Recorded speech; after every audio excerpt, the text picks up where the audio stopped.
I'm Matt Ernest. I'm the director of the Learning Factory. Ben and possibly Dr. Kong, if he joins us later, will help me answer any questions that you have that I may not know the answer to. The Learning Factory is a relatively small lab.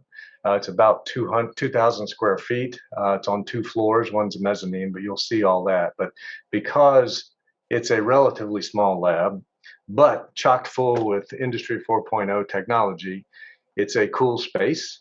But I'm going to do this a little differently than maybe you may have seen in other tours.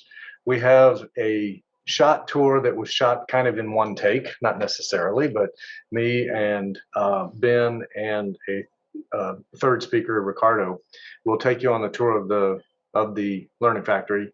The video is not perfect. We're wearing masks as we were requested to give you a live tour. There's some sound in the back that is a little bit noisy. Because of that, and because of the small size of the Learning Factory, I'm going to show that, which is a few minutes, maybe 5 or 7, I can't remember. And then I'll open the floor to questions. We'll answer some questions. And then I'm going to show another video, which is more professionally done. It's a little bit cleaner video. It's got some overdubs of video, so it's clear of audio, excuse me. So it's clear to understand. And then we'll do another Q&A after that. So you're actually going to see 2 tours of the Learning Factory. At the end, probably around 6:45, I'll show a final version, which is just pictures and music overdub. So hope you enjoy the tour. Hi, everybody. This is Matt Ernest. I'm the director of the Learning Factory here at Virginia Tech in the Industrial and Systems Engineering Department. The Learning Factory's mission is to help our undergraduate students understand the concepts of Industry 4.0, technology and systems. And it has evolved over time from being a PhD research lab into a working, functioning manufacturing environment, all focused on Industry 4.0. I want to draw your attention before we start our tour that there is action going on in there, and that our sponsors have been integral in the development of this. So thanks in advance to all our sponsors. Here we go.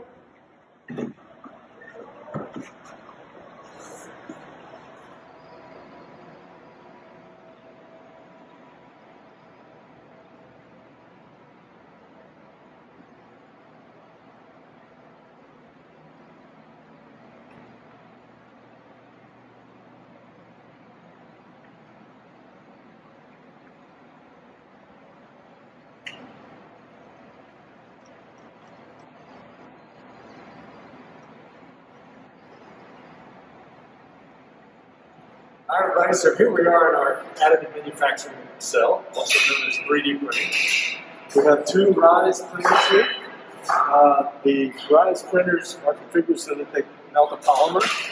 As everybody knows about 3D printing, it melts a polymer and creates something in a 3 dimension. This is a carbon fiber. This is a polymer. The nice thing about a Rise printer is it prints color.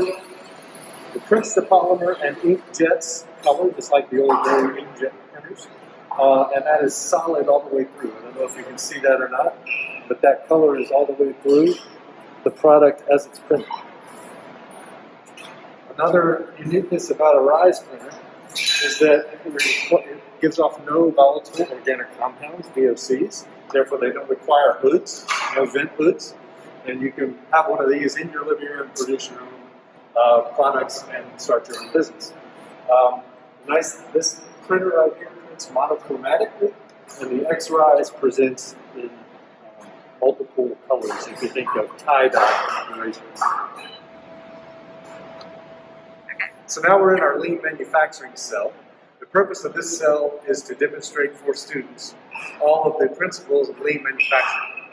More specifically, these tables and this oscillating tool will be a simulated production line for building these tools. The purpose of this course is to be able to teach employees of local employers in this area about lean manufacturing, and we're also going to use this cell to complement our undergraduate lean education.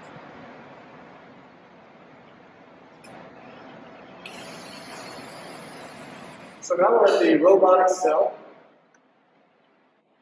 From your right, there's a UR5 universal robot thigh. This is an elbow thigh line. This is a fender 290. Each one of these are robots. This is an industrial robot controlled by a program.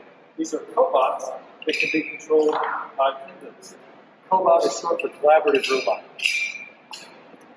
The payload on each one of these is in the range of 10 to 20 pounds, and they each have a reach of about 36 inches. All right, folks, this is our SMC Flexible Assembly Station. That's AS for short. This is a simulated production environment in 3 separate modules. The first module simulates a production environment. This is our production factory where we create caps, blue, white, and metal. There are electrical and visual sensors that can differentiate between blue and white and metal and non-metal. The second module is material handling. So we have a UR3 robot and a conveyor in the back. And the last module simulates the warehouse, where we have offloading of the produced materials going into the warehouse in this part right here.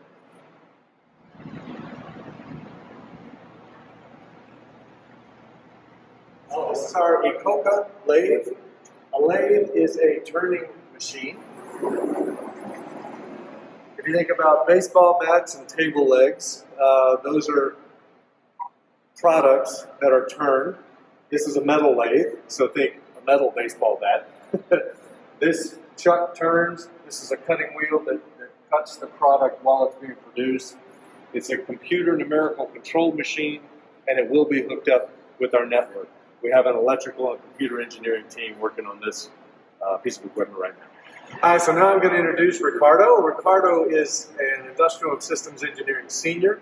He was one of the first students who was involved with the Learning Factory, and he's going to introduce you to the Haas 5-axis machining center and our tensile testing.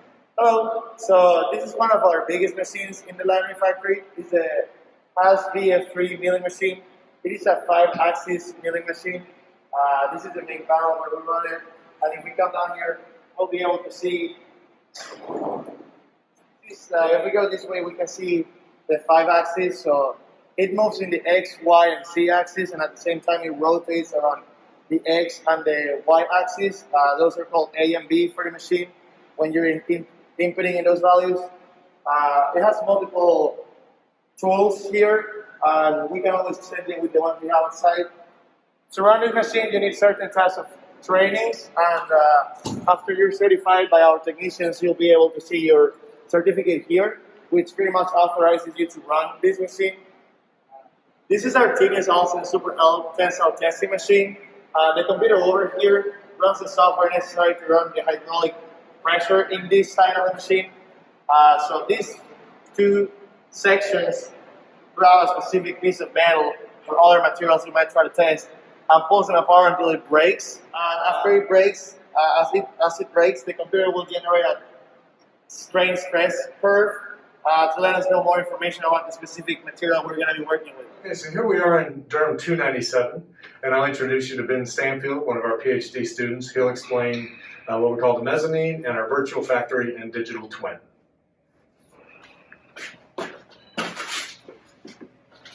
Hello, my name is Ben Stanfield, and I'm an industrial systems engineering student here at Virginia Tech. Here at the Learning Factory, I work in the area of data acquisition and controls. One such example of controls is the Haas CNC Lathe milling machine we have up here. And for this milling machine, we've set up a system that will actually read data from it from a Raspberry Pi. The Raspberry Pi is connected to the Haas up here, and it is sending its data to a server we have locally inside the Learning Factory. From this data we have inside the Learning Factory, the server itself, we're sending data to our observation area, which is up here. And from there, we are doing visualization, and we're doing analysis on the data we capture. Hello, this is room 297, which oversees room 197, the Learning Factory. And from here, we do most of our visualization and data analytics for the whole Learning Factory. So our prominent example of visualization is Learning Factory's virtual factory, which is a mirror copy of everything that happens in room 197. And from here, we try to visualize all the machining processes that are occurring within 197 live. So here over at our Haas model, in the upper right-hand corner, we can see that we're displaying the coordinates of the Haas's table and spindle at real time. And also simultaneously, we can actually see that the table itself is moving to mimic the actual data it's receiving. So in this way, one can be connected to the virtual factory here, and they can actually see what's happening live in 197 without actually being there. Additionally, we also have the ABO robot arm, which is currently located in the middle of the room. However, the model in the virtual factory hasn't been updated to reflect all the changes we've made in 197 recently.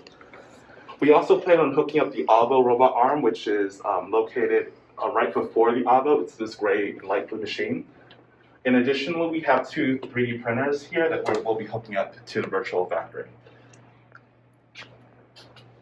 So overall, inside of here, we do all of our visualization and data analytics, and we're hoping to hook up the entirety 197 to this central virtual machine, virtual representation of everything that's happening. And this way, we can actually monitor and control processes that are happening in real time. Hopefully, in the future, we can move towards not only reading data, but also writing data to our machines. This will allow us to actually control them, as opposed to just seeing what is occurring. And that summarizes what's occurring here in 197 and 297 from a virtual and control and visualization standpoint. So there you go, everybody. That was the first video.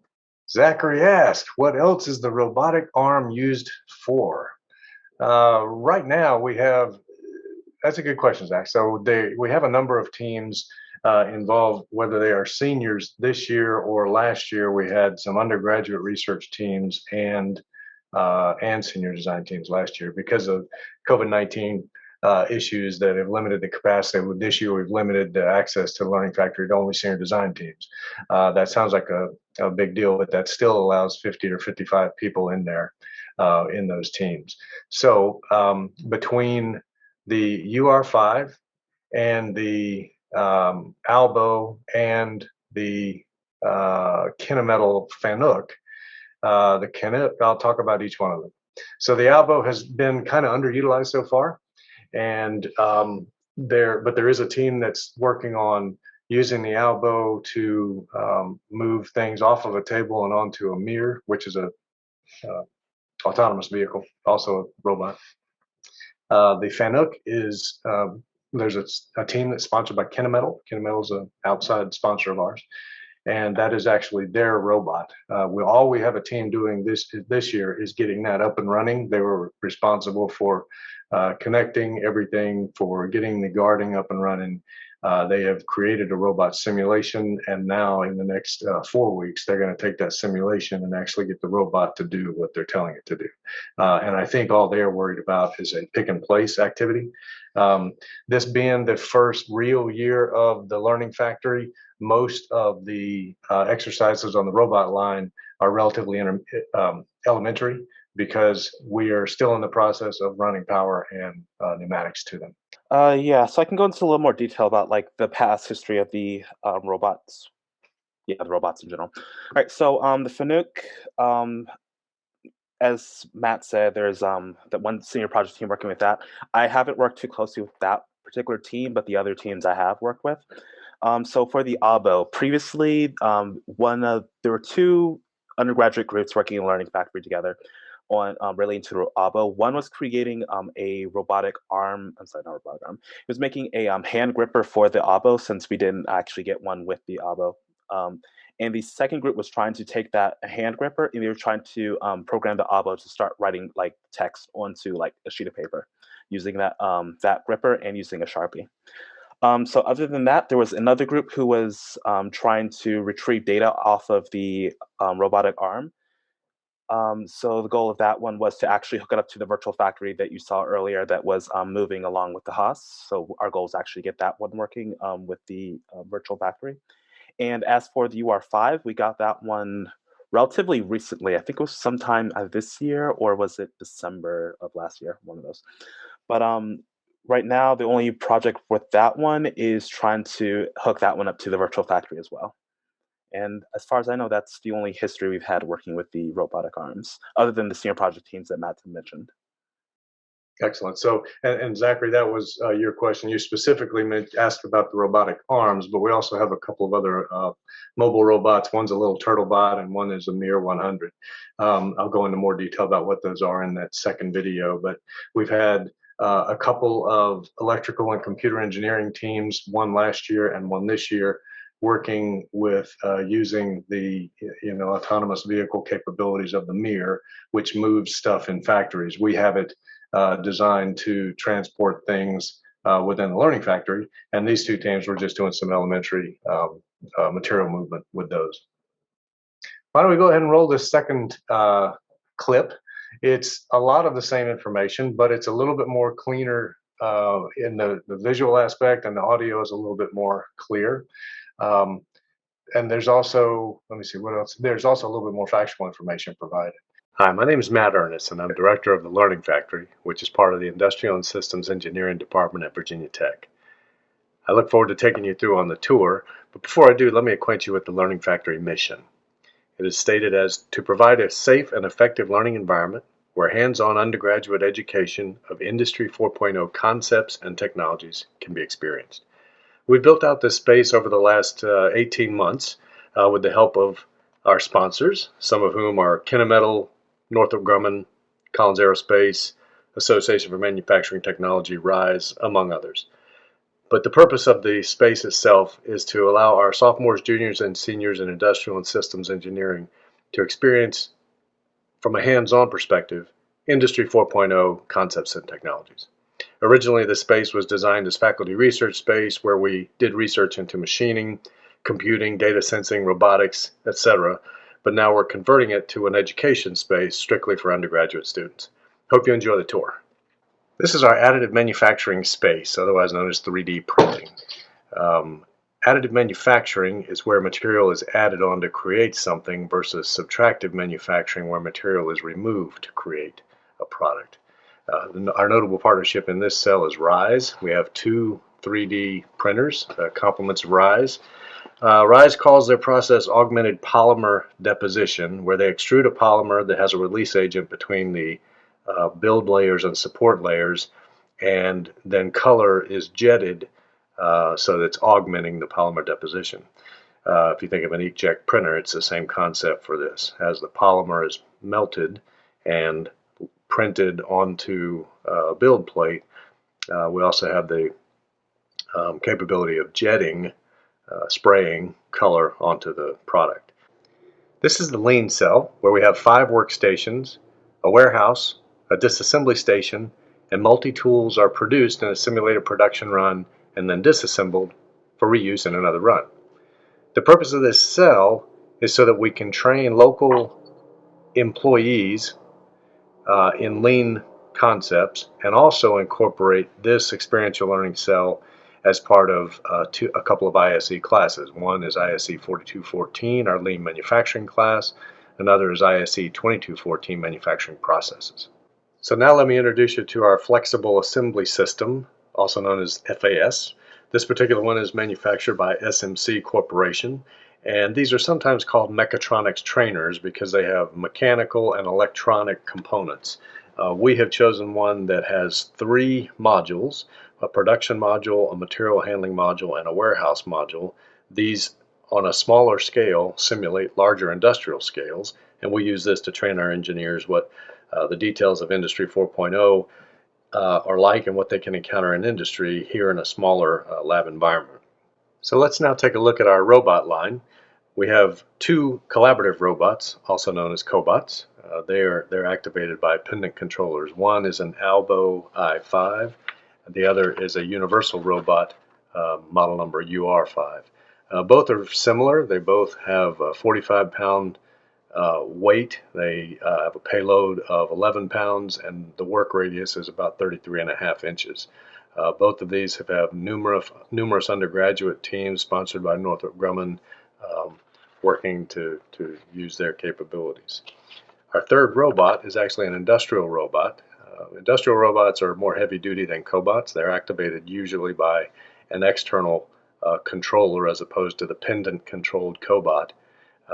And usually an industrial robot is directly connected to a factory system. This happens to be a Fanuc LR-Mate 200 and is on loan from Kennametal, who is sponsoring 2 senior design projects.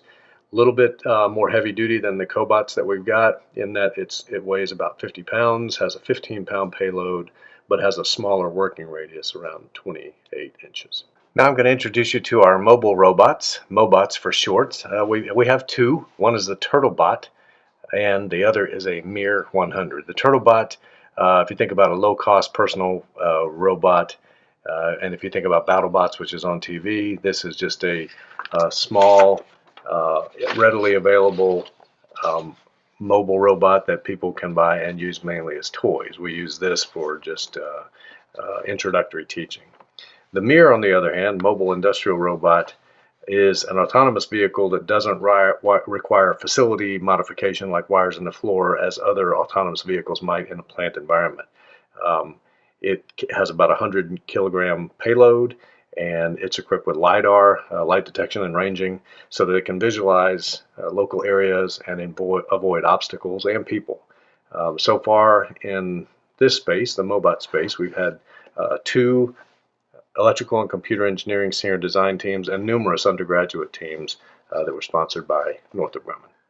So now let's take a look at our machining center. Our machining center is comprised of 2 industrial machines, the first being our Coca lathe, the second being our Haas machining center. The Coca lathe is a CNC computer numerical controlled lathe, 2-axis. It has some customized controllers, but is being retrofitted by an electrical and computer engineering senior design team.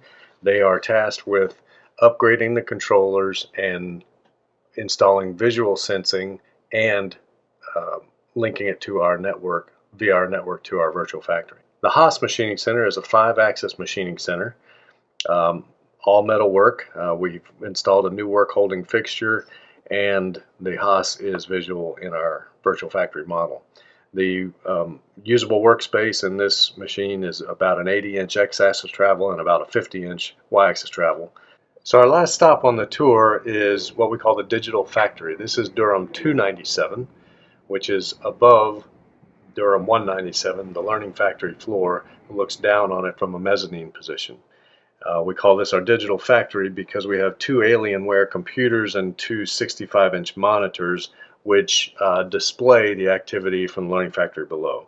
The first computer collects the data from the floor, say from the Haas or the Coca lathe whenever it gets up and running, and creates a digital twin of the machine production data and then displays it on a dashboard on the monitor so that you can see what is actually being produced. Think speeds, feeds, rates of cut, things like that. Data collection is via Node.js and Angular, and we've had a number of undergraduates working on that part of the project. The other part of the Learning Factory, Digital Factory, is our virtual factory. So this, one of the Alienware's computers collects visual and model data from the machines and the workspace and displays it as a 3-dimensional model in the virtual factory. So there you have it. There's the Virginia Tech Learning Factory. I hope you enjoyed the tour. Hope that expanded on some of the topics we covered in the first informal video. One of the things that we did not cover in either video was the fact that the Learning Factory is in the process of having 9 solar panels installed on the roof. Some Industry 4.0 technology is renewable energy sources. So we are still investigating, but it's our position that when those panels get up and running, we'll be the first net zero learning factory in the world. We're not sure about that yet. We're still researching it, but we have a senior design team that's working on that even as we speak. Those panels will probably be installed within the next 4 weeks. I'm going to re-answer a question that Zachary asked after the first video. The question was actually, thanks, Gary, appreciate that. It is a pretty neat goal. So Garrett makes the comment, no questions, but the net zero goal is neat, and we're hoping that is true. We're definitely going to be producing power from those panels. I'm not totally 100% sure we're the only net zero learning factory in the world, but we're going to look to verify that. But back to the question that Zachary asked earlier, he asked what were the robotic arms used for, and I didn't literally answer that question. We told you some examples of what work has been done in the past, but the real reason why we've got those robotic arms is so that undergraduate students can learn how to operate them, but mostly how to maybe in the future design them and handle the inner workings of the systems behind them. So the robotic arms are not there to do any one particular task, but yet to train, undergrads in how to become engineers of robots and things like that. So keep that in mind. It's a slightly different perspective. The Learning Factory does have a lot of very cool toys, and that's great, but we're training engineers on how to work for those companies that made those really cool toys and make them work. That's the whole purpose of the Learning Factory. The video mentioned that it was specifically for underclassmen. Do underclassmen and upperclassmen go there simultaneously? Do you need an appointment? So it was, yes, in answer to your question, it was designed specifically for underclassmen, but not primarily for underclassmen. Ben here is a PhD student who spends most of his time actually in the Learning Factory. And we have had many master's students and other PhD students who work in there. But primarily it's for undergraduates, okay? And a question about undergraduates and upperclassmen, can they go in there simultaneously? Absolutely. Right now, we're a little bit confined because of the COVID constraints. I think the maximum headcount in the Learning Factory at any one time is 12. It might be 16 right now, but once those restrictions are lifted, it will probably hold about 25 people in there who are actually working as teams at any one time. But it's not by appointment. The hours of the Learning Factory right now are 8 a.m. to 10 p.m. That may change, but I doubt it once we come out of the pandemic issues. But assume that 8 a.m. to 10 p.m. are the hours, and the Learning Factory is open to anybody who has access. Now, how do you get access? That's a different story. To gain access to the Learning Factory, you have to complete a fair amount of safety training. It is online, provided by Virginia Tech Employee Health and Safety. I think we have 8 training programs there online, and they probably, by the time you're all in, it'll probably take you a half a day to complete all 8 training sessions. And then the next step is, Zachary, let's say you're a student. You would complete those 8 trainings. You would forward to me the certificates that Virginia Tech issues to you saying that you completed it. And then you would make sure you read our safety guidelines, which is just a relatively simple one-page thing, but you have to sign a safety contract, which says basically you're going to abide by the safety rules. When I get that, we give you card access. So it's a swipe card access to the Learning Factory. And once you get that, you can go in there anytime between 8 a.m. and 10 p.m. Long answer to an easy question, but safety is a big thing in that plant. That there are some pretty unsafe environments, and there are multiple people in there, and there's activity going on at all times. So safety is critical, and we need that to be completed before access is granted. I'm going to go ahead and close out, but I'm going to close out by showing a marketing video, which is a lot of the same shots you just saw, but there's no information coming at you other than visual. So it's got a musical overdub. I think it's relatively short, 3 to 5 minutes. I appreciate everybody being here and learn about the Learning Factory. I hope it's helped to entice you to come to Virginia Tech, maybe get involved in industrial and systems engineering, or electrical and computer engineering, or mechanical engineering. There's a lot of interesting stuff going on in the Learning Factory, and we'd love to have more people involved. Okay, here comes our last video.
So there you have it.